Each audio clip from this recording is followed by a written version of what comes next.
Good morning. Good morning, ma'am. All the little blooming flowers. Yes? English okay na andarki meeku? Yes, ma'am. Andarki artham avutade baga English? Yes, ma'am. Telugu kuda kalipi maatladtanu. Asalu నాకు ఇక్కడ enter అవుతూనే ఒక vibration ఏంటంటే ఇక్కడ ఎంత చక్కగా ఉందంటే environment లోపలికి రాగానే వృద్ధాశ్రమం కింద చూశాను. ఇక్కడ పిల్లలకి ఇంతమందికి వీళ్ళు ఉపాధి కల్పించడం అంటే చదువు విద్య కానీ మీకు అన్ని ఉచితంగా ఇస్తూ అమ్మా నాన్నలాగా ఈ సేవా సంస్థ మిమ్మల్ని ఈరోజు తీసుకొస్తుందంటే చాలా పెద్ద విషయం కదా. మీరేం చేస్తారు పెద్దవాళ్ళు అయిన తర్వాత? ఏం చేస్తారు? మీకని ఒక గోల్ పెట్టుకుని ఉంటారు కదా అందరూ. ఐఏఎస్ అవ్వాలి, ఐపీఎస్ అవ్వాలి, లేకపోతే ఒక పెద్ద ఇంజనీర్ అవ్వాలి, ఒక డాక్టర్ అవ్వాలి కదా. గోలెడు పెట్టుకుని ఉంటారు. దాన్ని రీచ్ అవ్వాలంటే ఏం చేయాలన్నా? చదువుకోవాలి. డిస్ట్రాక్షన్స్ ఇక్కడ ఏమి, ఇప్పుడు మొబైల్స్ అంతా ఇక్కడ ఏమి మీకు ఉండవు కాబట్టి మీకు మంచి ఆపర్చునిటీ ఇక్కడ. అంటే చదువు మీద మాత్రమే దృష్టి పెట్టగలరు. కరెక్టా? So when you focus on your education you can automatically reach your goal very easily, right? So focus. And when I see here everybody are very attentive. Attentive గా ఉన్నారు, అబ్జర్వ్ చేస్తున్నారు. నాకు నిజంగా చాలా బాగా నచ్చింది. బయట స్కూల్లోకి వెళ్ళి చూడండి, అంత వెదప ఇలా అలా మాట్లాడుతూ ఉంటారు పక్కన. అంటే ఇక్కడ మేము స్కూల్ చూడడానికి వెళ్ళినప్పుడు నేను చాలా చోట్ల చూశాను. ఇక్కడ అలా ఒకసారి లేదు. అంటే ఎంత చక్కగా గమనిస్తున్నారంటే ఆ గమనింపులోనే ఒక అందం ఉంది కదా. అంటే ఏం చెప్తున్నారో వాళ్ళు దాన్ని ఇంటే పట్టేసుకుంటారు గమనిస్తే కనుక. గమనించకుండా ఏదో చెప్తున్నారు అనుకుంటే ఏమి మనకు మైండ్లో లేదు. కరెక్టా? సో అప్పుడు ఎంత చెప్పినా కూడా వృధా అయిపోతారు. ఇప్పుడు మీరు చదివి పెద్దవాళ్ళని మళ్ళీ ఈ సమస్యను ఏం చేయాలనుకుంటున్నారు? సహాయం చేస్తారు అందరూ? ఖచ్చితంగా చేస్తారు కదా. సో ఇదే మీకు అమ్మ ఒడి, కరెక్టా? సో మొక్కై మొంగనిది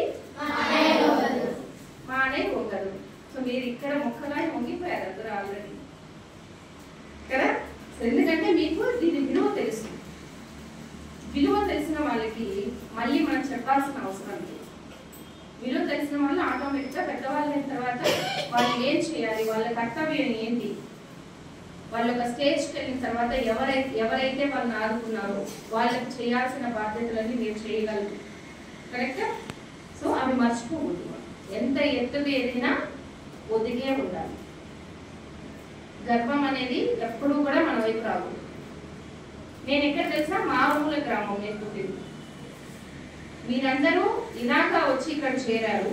నేను ఒక పెద్ద కుటుంబంలో జన్మించి కూడా నేను సపరేట్గా ఉండేదాన్ని. ఎందుకు? పని. పెద్దవాళ్ళందరూ, నేను పుట్టింది 25 మంది ఉన్న ఒకే ఇల్లు, చిన్న ఇల్లే ఉండేది. ఆ ఇంట్లో పడుకోవడానికి మాకు ఇలాంటి బెడ్షీట్లు కానీ మ్యాట్లు కానీ ఉండేవి ఖర్చులు. ఇక్కడ ఎవరి దగ్గర గోని సంచులు ఉండేవి తెలుసా మీకు? సంచులు. ఆ సంచులు తుప్పుకొని నిద్రపోయేవాళ్ళు చలికాలం వస్తే. అలాంటి పల్లెలో జన్మించాను అన్నమాట. అప్పుడు అలాంటి పల్లెలో పుట్టి అక్కడ బడి మీరు పుట్టినప్పుడే స్టార్ట్ అయింది. 5వ తరగతి వరకు మాత్రమే ఉండేది. అప్పుడు కూడా ఇంట్లో ప్రెషర్ ఉండేది. చదువు మనకు వద్దు, చదువుకున్న ప్రయోజనం లేదు, మనకు ఉద్యోగం ఇవ్వరు. ఎలా ఉండేది వాళ్ళకి మెంటాలిటీ? అలాగా ఒక మెంటాలిటీ ఉండేది. అయితే కూడా నో, ఐ షుడ్ రీడ్. ఎందుకు చదువుకోవాలనుకున్నాను తెలుసా? వాళ్ళలాగా నేను ఉండకూడదు, నేను చదువుకొని మంచి ప్రయోజకురాలు కావాలి అనే థాట్ ఒకటే నాకు మనసులో ఉంది. 5వ తరగతి అవ్వగానే ఇంట్లో ఇంకా ప్రెషర్ పెట్టింది. స్కూల్కు డబ్బులు పే చేయము, నీ పుస్తకాలకు పెన్నులు కూడా మేము ఇవ్వము, ఎలా చదువుతావో చూస్తాం అనేవాళ్ళు దగ్గర. Still I thought to go for the education. Fight చేశాను ఇంట్లో. ఫైట్ చేసి హాస్టల్లో వెళ్ళి జాయిన్ అయిపోయాను. 6వ తరగతి 7వ తరగతి. నాకు ఒక ఉపాధ్యాయుడే సహాయం చేశారు. మీలాగా ఇప్పుడు ఎలా మీరు చేస్తున్నారు, నాకు కూడా ఒక టీచర్ గారే 6వ తరగతికి 7వ తరగతికి ఆయనే ఆడుతున్నారు. నువ్వు చదువుకోమా అని చెప్పారు. సో 6, 7 అయిన తర్వాత 8వ తరగతికి అక్కడ లేదు. అంగళ్ళు జెడ్పీ హై స్కూల్ తెలుసా మీకు? అంగళ్ళలో జెడ్పీ హై స్కూల్ ఉంది, అక్కడ జాయిన్ అయ్యాను. అప్పుడు ఇంట్లో ఏమన్నారు, చాలు నిలుపు అన్నారు. అయినా పరిగెత్తడం ఆపకూడదు, వస్తాయి బట్ వాటినన్నింటినీ పట్టుకొని నేను ముందుకెళ్ళాలి. నేను ముందుకెళ్తేనే నా వెనకాల ఉన్న వాళ్ళందరూ ముందుకు రాగలరు. కరెక్టా? నేను దానికి దారి అవ్వాలి. అది ఒకటే బలంగా నాటిపోయింది నాకు. దెన్ 8వ తరగతి నుంచి నేను ఒక బిజినెస్ స్టార్ట్ చేశాను. బిజినెస్ అంటే ఏంటి? ఏ చేసినా బిజినెస్ కదా. సో సీతాఫలం, రేగిపళ్ళు తెలుసు కదా మీకు, ఊళ్ళలో దొరుకుతాయి ఫారెస్ట్లో. ఆ వాటిని అన్నింటినీ తీసుకొచ్చి స్కూల్లోనే ఇంటర్వెల్ అని వదిలేవాళ్ళు 15 నిమిషాలు. బయట వరండాలో షాప్ పెట్టేదాన్ని.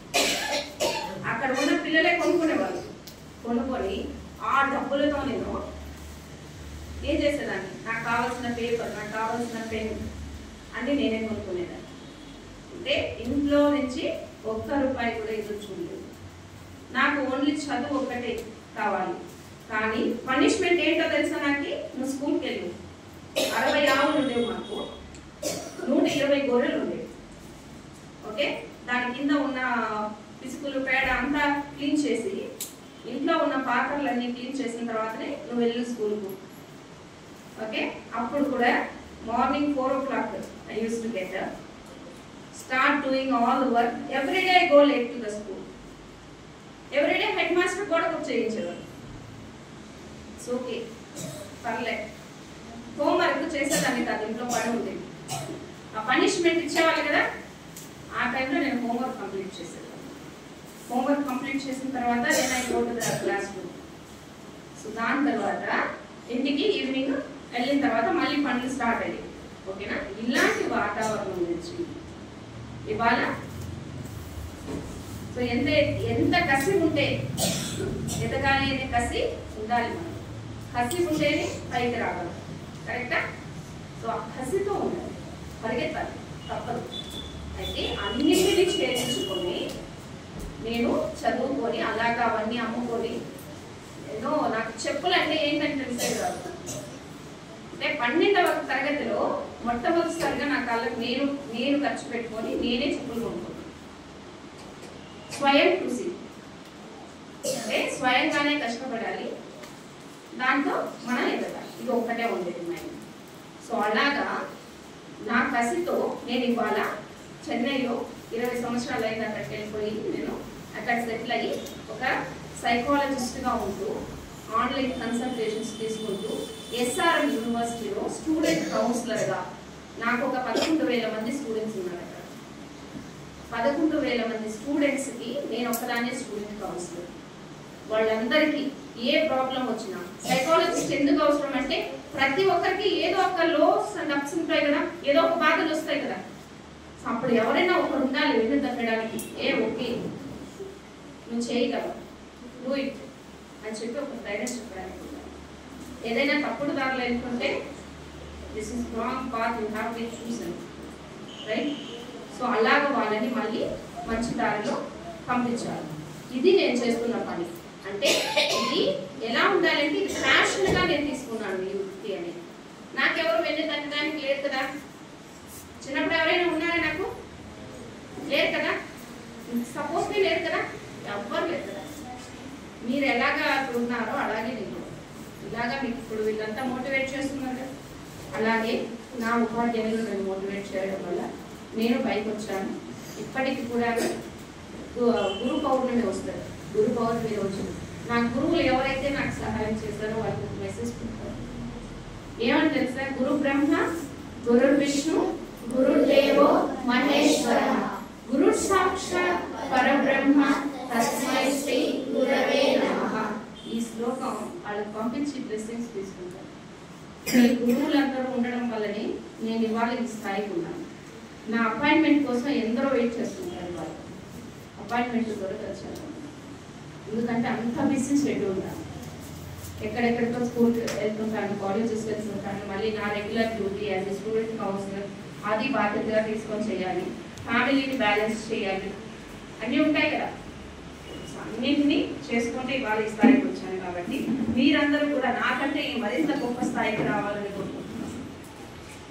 ఏం చేయాలి?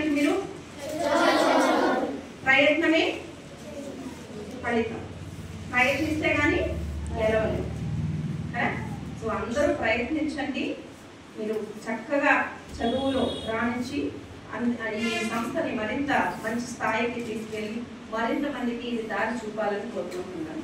ఓకేనా? సో అలాగా మీకు ఏదైనా స్ట్రెస్ ఫీల్ అయినప్పుడు జస్ట్ రిలాక్స్గా ఇప్పుడు ఎలా కూర్చున్నారు స్ట్రైట్గా అలా కూర్చోండి. డీప్గా బ్రీతింగ్ తీసుకోండి. స్లోగా తీసుకోండి. మళ్ళీ వదలండి. Okay? So that's breathing relaxation technique. అలా వెళ్ళినప్పుడు ఏమవుతుందంటే మన బ్రెయిన్లో ఏదైతే స్ట్రెస్ ఉందో అది లో అయిపోతుంది. ఒక 3-4 సార్లు చేసుకున్నారంటే సరిపోతుంది కంటిన్యూగా. సో ఇలాంటివన్నీ చేసుకోండి. ఓకేనా? Thank you. నాకు ఇది అందించినందుకు రామూర్తి సార్ కానీ సార్ గారికి కానీ సెక్రటరీ గారికి కానీ అందరికీ కూడా ధన్యవాదాలు తెలుపుకుంటున్నాను. ఓకే? మీరందరూ భవిష్యత్తులో మంచి స్థాయికి రావాలని మనస్ఫూర్తిగా కోరుకుంటున్నాను. ఓకే? Thank you.